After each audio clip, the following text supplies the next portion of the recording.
From the KBIA Newsroom in Columbia, I'm Caitlin McElwain. A Missouri bill that would mandate the counting and tracking of an allergy to mammalian products is headed to the governor's desk.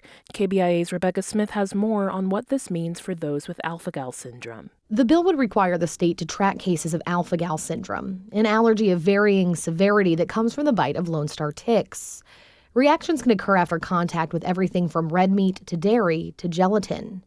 Ava Representative Matthew Overcast has been at the forefront of these efforts and says the influx of data will allow the state to better respond to the growing problem. We're only seeing more and more emerging vector-borne diseases, both in cattle and humans, and we need to know more about them and get ahead of it rather than being reactive.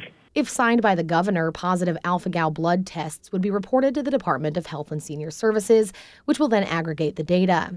They'll have 6 months from the bill's effective date to begin the process.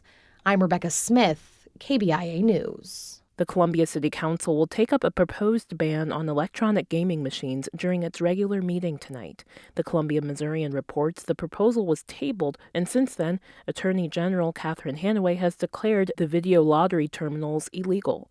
Earlier this month, nearly 3 dozen machines were seized by the Attorney General's office, 10 of them in Boone County locations. Missouri election officials still can't update their voter registration lists to reflect the new redistricted map. Cowther Shire has more. Clerks say they can't access the voter registration database they need to finalize the new district changes, even though it's been days since the Missouri Supreme Court upheld the Republican-friendly congressional map. And Missouri could still possibly revert to the original maps if a statewide vote on redistricting goes through. Boone County Clerk Brianna Lennon says she will not update her voter rolls until Secretary of State Denny Hoskins says whether the petition has enough signatures to get on the ballot.